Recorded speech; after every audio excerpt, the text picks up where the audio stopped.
제가 어렸을 때 보면 사람들은 자신은 기독교가 아니더라도 부모는 종교가 없더라도 그렇게 자녀들을 교회에 많이 보냈었습니다. 사람들이 예전에 생각하면 사람들이 기독교를 그렇게 싫어하지는 않았던 것 같습니다. 아이들 교육을 위해서 그렇게 부모들도 교회에 보냈고, 교회에서 어떤 행사가 있을 때면 그 동네에 그 처음 보는 사람들이 많이 와서 그 교회의 자리를 채우기도 했습니다. 당시에는 음악, 연극, 그런 어떤 문화를 경험할 수 있는 곳이 별로 없었기 때문에 그런 경험을 위해서라도 사람들은 교회를 많이 찾았습니다. 사람들은 목사를 성직자라고 부르면서 목사에게 예의를 갖추었고, 신앙이 없더라도 교회를 안 다녀도 모두 목사에게 예의를 갖췄고, 지역의 중요한 일들, 예를 들면 국민학교 졸업식 같은 게 있으면 그 기독교 학교가 아닌데도 목사를 불러서 시상자로 세우기도 했습니다. 그런 기독교가 이제는 되게 오래됐죠. 위기라고 말합니다. 언젠가부터 이 기독교는 개독교라는 그 비아냥거림을 받게 됐고, 교회에서 뭘 하든 이제 사람들은 관심이 별로 없습니다. 교육, 예술, 이런 모든 면에서 세상보다 항상 앞서갔던 그런 기독교는 이제 너무나 고리타분한, 너무나 재미없는 그런 우리들만의 잔치가 되어 버렸습니다. 세상의 문화를 쫓아가느라 이제는 가랭이가 찢어지는 그런 상태가 되었습니다. 기독교인 자신들도 자기가 기독교인이라는 것을 부끄러워하기도 합니다. 여러분, 그렇게 된 이유가 뭐라고 생각하십니까?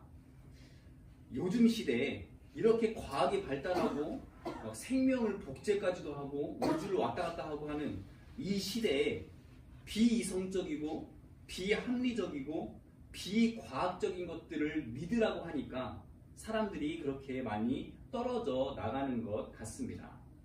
예수가 사람인데 신이라고 말하고, 그래서 그 신 예수가 세상을 창조했다고 그러고, 처녀의 몸에서 임신이 되었다고 그러고, 그렇게 말하고, 기적들을 행하고, 죽었다가 다시 살아나고, 믿어지지 않는 이런 내용들을 억지로 믿으려고 하다 보니 옛날에는 너무 가난하고 힘들어서 뭐라도 의지하겠다 싶어서 그래서 기독교를 가지게 되었다면, 이제는 먹고 살만하니까 그 정보나 과학 지식들이 너무나 풍성해지고 많아지니까 사람들은 말도 안 되는 것을 믿고 그것을 믿으라고 강요하는 그런 교회를 떠났고, 고리타분한 기독교의 가치는 외면을 당하게 되었습니다.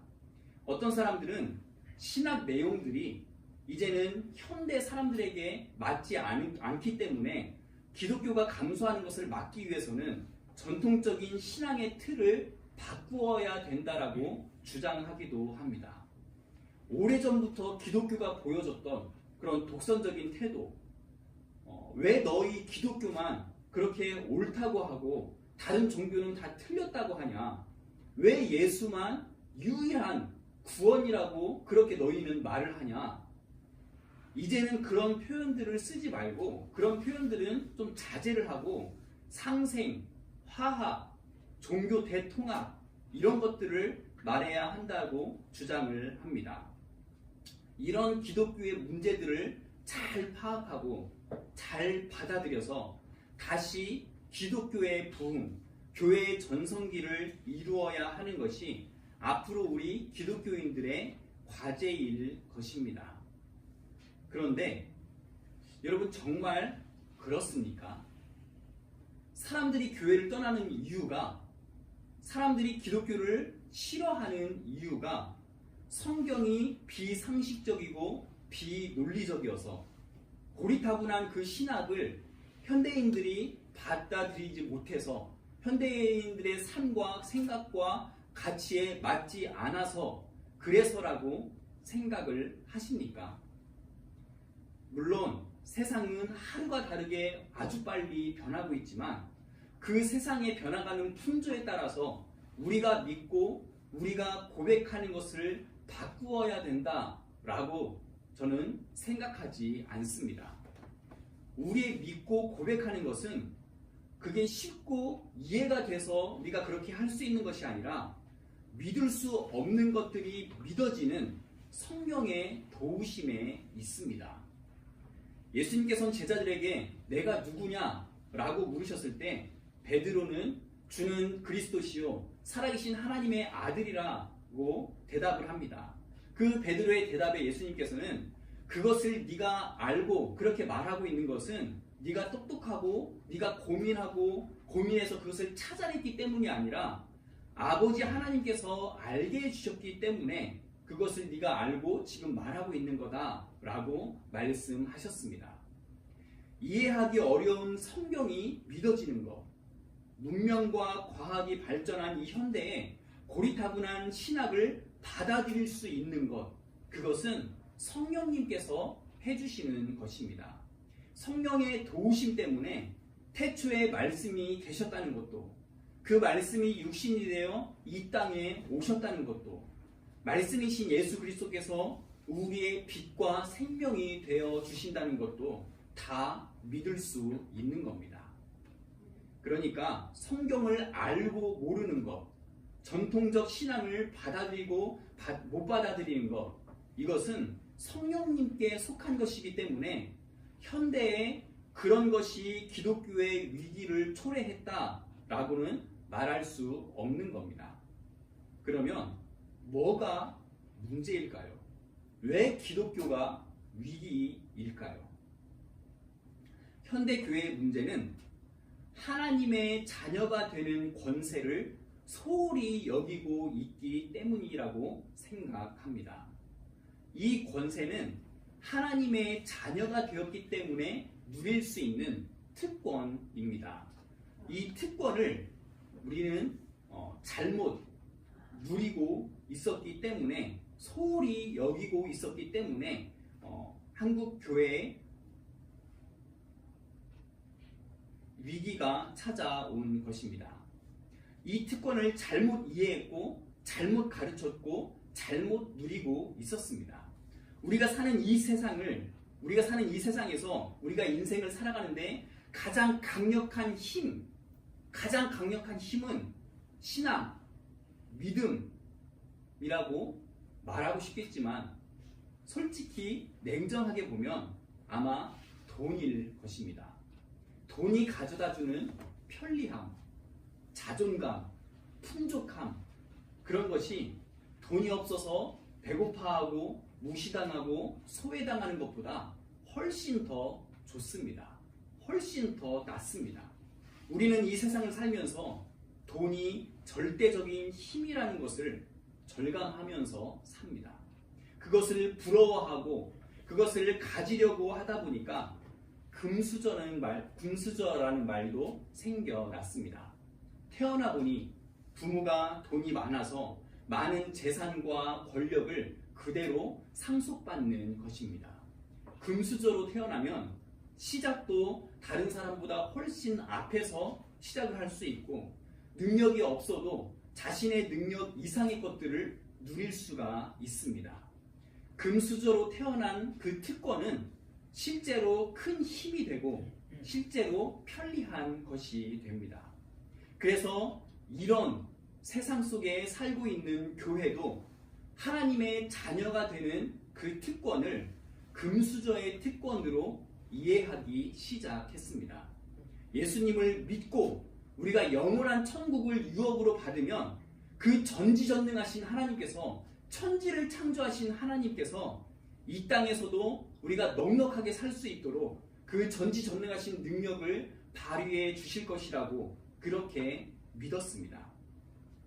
하지만 하나님의 자녀가 되었기 때문에 우리가 누릴 수 있는 특권은 세상에서 복받고 잘 되는 것을 말하는 것이 아니라 그것을 초월할 수 있는, 그것을 뛰어넘을 수 있는, 돈을 초월하고 고난과 환난을 초월하고 성공과 권력까지도 모두 초월할 수 있는 전혀 다른 가치관에 관한 이야기입니다. 돈이 없어도 낙심하지 않을 수 있고, 돈이 있으면 그것을 나누어 줄 수 있는, 고난과 환난도 능히 견뎌낼 수 있고, 성공과 명성에도 교만하지 않을 수 있는, 나와 다른 생각도 용납할 수 있고, 나에 대한 무례도 용서할 수 있는, 정치에 관심 있는 척 하면서 이 사람을 따르고 저 사람을 죽이는 그런 모습이 아니라, 여는 야를 욕하지 않을 수 있고, 야는 여를 욕하지 않을 수 있는, 요즘에는 이게 불가능해 보이지만 그런 가치관으로 사는 것이 하나님의 자녀로서 누릴 수 있는 특권입니다. 그런데 교회는 이 세상에서 돈 벌고 성공하기 위한 그런 수단과 방법으로 그 특권을 말하기 시작했습니다. 목사가 나라를 살린다는 명목으로 정치 자금을 모으고 권력을 행사하면서 하나님의 이름을 망령되게 부르고 강단에서 욕을 해도 그게 정당화되는 그런 특권으로 만들어 버렸습니다. 포용이라는 명목으로 동성애를 인정하고 죄를 죄로 여기지 않는 그런 특권을 만들어 버렸습니다. 교회가 비대해지고 사역들을 확장하기 위해서 수단과 방법을 가리지 않고, 그래서 교회가 싸우고 갈라지고 분열되더라도 양심에 전혀 거리낌이 없는 그런 특권으로 만들어 버렸습니다. 이 세상에서 또 다른 금수저가 될 수 있는 하나의 방법으로 하나님의 자녀가 되는 특권을 전락시켜 버렸습니다. 그러니까 교회의 문제는 처음부터 전통적인 어떤 신학적 입장에 문제가 있었던 게 아니라, 교리나 성경에 문제가 있는 게 아니라 교인들이 변해버린 그런 가치관에 문제가 있었던 것입니다. 하나님의 자녀라고 쓰고 그것을 금수저라고 읽기 시작하면서 문제가 된 것입니다. 교회가 성장하면 무조건 축복이라고 말하고, 자녀가 인류대학에 들어가면 무조건 하나님의 사랑이라고 말하고, 사업이 잘 풀리면 언제나 하나님의 능력이라고 그것을 박수쳐주면서 교회는 변질되었고 기독교의 가치는 심하게 왜곡이 되었습니다. 물론 교회는 천국에 대해서 항상 말했고 우리가 지켜야 될 신학에 대해서 항상 말해왔습니다. 예수가 생명이고 빛이라는 것을 믿었고 설교하고 찬양하고 기도할 때마다 그런 진리를 말해왔습니다. 하지만 세상의 편리와 안락을 포기할 수 있을 만큼 강력하게 말하지는 않았습니다. 영원한 것을 위해서 잠시 동안의 쾌락을 포기할 만큼 강력하게 말하지 않았습니다. 세상의 기준으로 된 가치관을 영원한 하나님 나라의 가치관으로, 그 기준으로 된 가치관으로 바꿀 만큼 그렇게 강력하게 말하지는 않았습니다. 로또로 1등이 되는 것, 1000대 1의 경쟁률을 뚫고 사회적 명성을 얻는 것, 그런 것들과 하나님의 자녀가 되어 누릴 수 있는 특권을 모두 똑같은 것으로 만들어 버렸습니다. 우리의 문제는 믿어지지 않는 영생이나 천국을 억지로 우리가 믿으려고 하고 다른 사람에게 그것을 강요하는 것이 문제가 아니라, 그것을 믿는다는 사람들이 분명히 그것을 믿는데도 자꾸 눈에 보이는 것들에 목숨을 건다는 것입니다. 저는 모태신앙으로 계속 교회에서 자라면서 교회 사람들을 보며 그렇게 자라오면서 많은 기독교인들에 대해서 가식적으로 산다고 생각을 했습니다. 교회에서는 그렇게 거룩하고 찬양하고 기도하고 하는 그 사람이 가정에서, 직장에서, 교회 밖에서 하는 그런 행동들과는 맞지 않을 때 그런 사람들이, 그런 모습들이 가식적이다라고 생각을 했었습니다. 교회 안에서는 사랑과 용서를 말하지만 교회 밖에서는 정죄와 저주를 하는 그 사람들이 가식으로 보였습니다. 그런데 사람들은, 정확히 말하면 교인들은 모두 진심이었습니다. 교회 안에서는 진심으로 하나님의 은혜를 사모하고 거룩하게 살려고 노력하고 하나님의 나라를 사모하는 것이 다 진심인데, 문제는 교회 밖에서 다른 사람보다 더 이기적이고 거룩하게 살지 못하고 돈과 권력을 손에 쥐기 위해서 물불 안 가리는 그런 모습도 진심이라는 것이었습니다. 그래서 교인들은, 목사들조차도 하나님의 자녀로 얻은 그 특권을 교회가 커지고 돈을 많이 취하고 권력을 갖고 떵떵거리며 사는 것이라고 그렇게 아주 쉽게 타협할 수 있게 된 것입니다. 이 세상에서 금수저로 살아가려고 기도하고 금수저가 되기 위해서 말씀 보고 신앙생활하는 그런 교인들을 보며 세상은 자신들과 똑같은 그 교회의 모습에 실망했고, 성경에서 말하는 예수님의 가르친 대로 살지 못하는, 다르게 살아가는 그런 교회의 모습을 보면서 같은 교인들조차도 교회의 회의를 느끼며 떠나가게 된 것입니다. 초대교회 교인들은 하나님의 자녀가 된 그 특권으로 순교의 길을 갔고, 믿음의 선배들은 하나님의 자녀가 된 특권으로 자기를 부인하고 희생하면서 우리나라에 들어와서 온갖 수모를 다 겪으면서 교회를 세웠습니다. 지금도 믿음의 동역자들은 하나님의 자녀가 된 그 특권으로 오지에 들어가서 평생을 바쳐 그리스도를 전하고 있습니다. 어차피 다 그렇게 사니까 눈 한번 찔끔 감고 모른 척하면 우리가 부귀영화를 누릴 수 있고 쾌락을 즐길 수 있지만, 그럼에도 우리가 오직 하나님의 말씀으로 살겠다고 계속 그렇게 고집하고 그것과 싸우는 것도 바로 하나님의 자녀가 된 특권입니다. 하나님의 자녀로서 누릴 수 있는 특권, 이 가치를 잃어버린 것이 바로 교회의 절망입니다.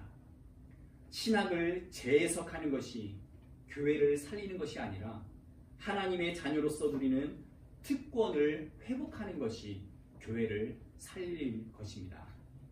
그것이 회복하는 것이 어떻게 가능합니까? 오늘 우리가 읽은 말씀에서는 하나님의 자녀의 특권을 누릴 수 있는 것은 혈통도 아니고 육정도 아니고 사람의 뜻도 아닌 오직 하나님 예수 그리스도를 통해서만 가능하다고 말씀하십니다. 또 예수님입니다. 사람들이 그렇게 독선적이라고 하고 다른 종교와 화합하지 못한다고 그렇게 욕해도 또 예수님입니다. 하나님의 자녀의 특권을 누릴 수 있는 그 어떤 조건도 없습니다. 오직 예수님뿐입니다.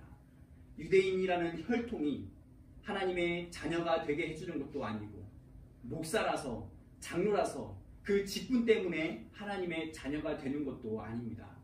교회를 열심히 다니고 경건하게 살려고 애쓴다고 해서 하나님의 자녀가 되는 것도 아니고, 어떤 신령한 체험이나 또 교회에 공을 많이 세웠다고 해서 교회의 중요한 일들을 많이 해냈다고 해서 하나님의 자녀가 되는 것도 아닙니다.